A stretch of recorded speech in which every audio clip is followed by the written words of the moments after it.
So ನಿಮಗೆ ನ್ಯಾಯ ಸಿಗುತ್ತೆ ಅಂತ ನಂಬಿಕೆ ಇದೆಯಾ? ದೇವ್ರಿದ್ದಾನೆ ಮೇಡಮ್, ಅಷ್ಟೇ ನಂಬಿದ್ದೀನಿ. ಗೊತ್ತಿಲ್ಲ ಅವ್ರವ್ರು ಏನೇನು ಪ್ಲ್ಯಾನ್ ಮಾಡ್ತಾರೋ ಏನೋ ನನಗೆ ಗೊತ್ತಿಲ್ಲ, ಬಟ್ ದೇವ್ರನ್ನ ನಂಬಿದ್ದೀನಿ ಅಷ್ಟೇ. ಬಂದಮೇಲೆ ಏನಾದರೂ ನಿಮ್ಮನ್ನು ಸಂಪರ್ಕ ಮಾಡೋದಕ್ಕೆ ಟ್ರೈ ಮಾಡಿದ್ರಾ ಜಾಮೀನಿಂದ ಆಚೆ ಬಂದಮೇಲೆ? ಈಗಿನ್ನ ನೆನ್ನೆನೋ ಮೊನ್ನೆನೋ ಬಂದಿರೋದಷ್ಟೇ ಅಲ್ಲ, ಆ ಥರದ್ದು ಏನೂ ಮಾಡಿಲ್ಲ. ಯಾಕೆಂದರೆ ಈ ಥರ ಆಗುತ್ತೆ ಅಂತ ಅವ್ರಿಗೆ ಮುಂಚೆನೇ ಗೊತ್ತಿತ್ತು. ಆವಾಗ ನನಗೆ ಬೆದರಿಕೆ ಹಾಕೋಗಿದ್ರು, ನಿನ್ನನ್ನಂತೂ ಕೊಲೆ ಮಾಡಿದೆ ನಾನು ಬಿಡಲ್ಲ, ಸಾಯಿಸ್ತೀನಿ ಅಂತ ಹೆದರ್ಸಿ ಹೋಗಿದ್ದ. ಗೊತ್ತಿಲ್ಲ ಏನು ಮಾಡ್ತಾರೋ ಅಂತ ಅಂದ್ಬಿಟ್ಟು, ಗೊತ್ತಿಲ್ಲ ಏನು ಮಾಡ್ತಾರೆ, ಹೇಗೆ ಅವ್ರ ನಿಲ್ವೇನು ನಂಗೆ ಗೊತ್ತಿಲ್ಲ. ಬೆದರಿಕೆ ಅಂತೂ ಹಾಕಿದ್ದಾರೆ. ಅವ್ರ ಹೆಂಡತಿ ಕಡೆಯಿಂದ ಅವ್ರ ಫ್ಯಾಮಿಲಿ ಕಡೆಯಿಂದ ಯಾರು ಫೋನ್ ಮಾಡಿಲ್ಲ? ಅವ್ರ ಊರಿನ ಕಡೆಯಿಂದ ಯಾರು ನಿಮ್ಗೇನು ಫೋನ್ ಕಾಂಟ್ಯಾಕ್ಟ್ ಮಾಡೋದಕ್ಕೆ ಬೆದರಿಕೆ ಹಾಕೋದು ಆ ಥರ ಏನೂ ಆಗಿಲ್ಲ? ಸದ್ಯಕ್ಕೆ ಯಾವುದೂ ಆಗಿಲ್ಲ. ಕಾರಣ ಏನಂತ ಅಂದರೆ ಈ ಕೇಸ್ ಆದ ತಕ್ಷಣ ನಂದು 2 ಮೊಬೈಲ್ಗಳನ್ನ ತಗೊಂಡಿದ್ದಾರೆ. ಸೊ ಹಾಗಾಗಿ ಯಾವುದು ಕರೆ ಬಂದಿಲ್ಲ, ನಂಬರ್ ಇಲ್ವಲ್ಲ.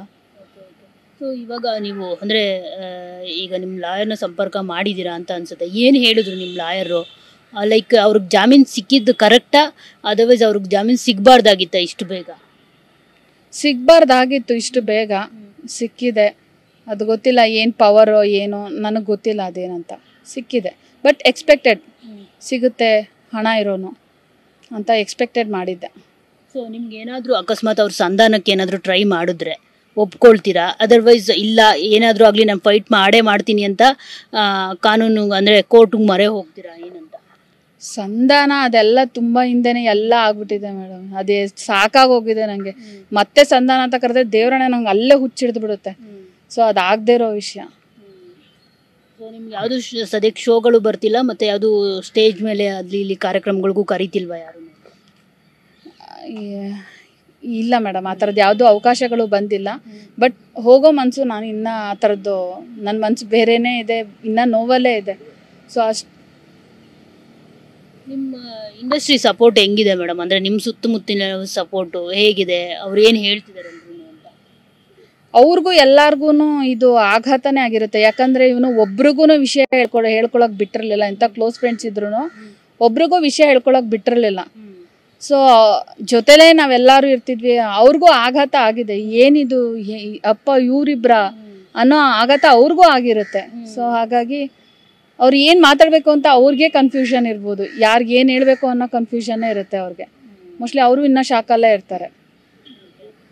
ಸೊ ಈಗ ನಿಮ್ಮ ಥರನೇ ಅಫ್ಕೋರ್ಸ್ ಆ ತಂದೆ ತಾಯಿ ಇರಲ್ಲ, ಮತ್ತು ಏನೋ ಅಫ್ಕೋರ್ಸ್ ಫ್ರೆಂಡ್ಸ್ ಮೇಲೆ ಡಿಪೆಂಡ್ ಆಗಿರ್ತೀವಿ, ಏನಾದರೂ ನಮ್ಮ ಫೀಲಿಂಗ್ಸ್ನೆಲ್ಲ ಎಕ್ಸ್ಪ್ರೆಷನ್ಸ್ ಮಾಡ್ತಾ ಇರ್ತೀವಿ ಅವರಿಗೆ.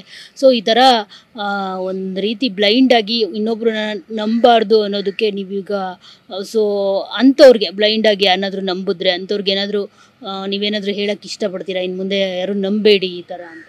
ಅದಕ್ಕೆ ಉದಾಹರಣೆ ನಾನೇ ಮೇಡಮ್. ಯಾರನ್ನು ನಂಬಾರ್ದು ಅನ್ನೋದಕ್ಕೆ ಉದಾಹರಣೆ ನಾನೇ. ಒಂದು ಎಕ್ಸಾಂಪಲ್ಲು, ಅವ್ನು ಎಷ್ಟು ನಂಬಿದ ಅಂದರೆ ಇವಾಗ ನಂದು ತಪ್ಪು ಅಂತ ಜನ ಯಾಕೆ ಹೇಳ್ತಾರೆ ಅಂತ ಅಂದರೆ, ನನ್ನ ನೋಡಿದ ತಕ್ಷಣ ಏನು ಅನ್ಕೊಬಿಡ್ತಾರೆ, ಒಂದು ಮೆಚ್ಯೂರಿಟಿ ಥರ ಕಾಣಿಸ್ತೀನಿ. ಆಬ್ವಿಯಸ್ಲಿ ನಾನು ಹೆಂಗಿದ್ದೀನಿ ಅಂತ ನನ್ನ ಸರ್ಕಲಲ್ಲಿರೋರ್ಗೆ ಅಷ್ಟೇ ಗೊತ್ತಿರುತ್ತೆ, ನನ್ನ ಜೊತೆ ಬೆರ್ತಿರೋರ್ಗೆ ಗೊತ್ತಿರುತ್ತೆ ನಾನು ಹಿಂಗಿರ್ತೀನಿ ಅಂತ ಅಂದ್ಬಿಟ್ಟು.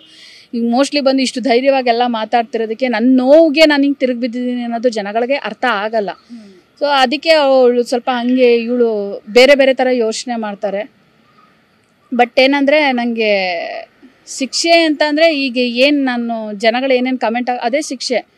ಸೊ ಅತಿ ದಡ್ಡತನೂ ತಪ್ಪೆ, ಮನುಷ್ಯನಿಗೆ ದಡ್ಡತನ ಇರಬಾರ್ದು. ಸೊ ಮತ್ತು ಯಾರನ್ನು ಕೂಡ ಕಣ್ಮುಚ್ಕೊಂಡು ನಂಬಾರ್ದು. ಅದಕ್ಕೆ ಈಗ ನಾನು ಶಿಕ್ಷೆ ಅನುಭವಿಸ್ತಾ ಇದ್ದೀನಿ, ಅವನೊಬ್ಬನಿಗೆ ಏನು ಶಿಕ್ಷೆ ಆಗ್ತಿಲ್ಲ. ನನಗೂ ಅದಕ್ಕಿಂತ 10ರಷ್ಟು ನನಗೆ ಒಂದು ಹೆಣ್ಮಗಳಾಗಿ ಒಂಚೂರು ಏನೋ ನನ್ನ ಕಾಲ ಮೇಲೆ ಯಾರ ಸಹಾಯನೂ ಇಲ್ಲದೆ ಇವತ್ತು ಇಲ್ಲಿವರೆಗೂ ಬಂದಿದ್ದೀನಿ ಅಂದರೆ ನನ್ನ ಶ್ರಮ ನನಗೆ ಮಾತ್ರ ಗೊತ್ತು. ಇಷ್ಟು ಶ್ರಮ ಪಡ್ಕೊಂಡು ಇಲ್ಲಿವರೆಗೂ ಬಂದಿದ್ದೀನಿ ಅಂದ ತಕ್ಷಣ ಇವಾಗ ಬೀದಿಲಿ ನಿಂತ್ಕೊಂಡು ಹೆಸರು ಈ ಮಟ್ಟಿಗೆ ನಾನು ಕೇಳ್ಕೊತಾ ಇದ್ದೀನಿ ಅಂತಂದರೆ ಅದರಿಂದ ಎಷ್ಟು ನೋವಿರುತ್ತೆ ಅನ್ನೋದು ನನಗೆ ಮಾತ್ರ ಗೊತ್ತು.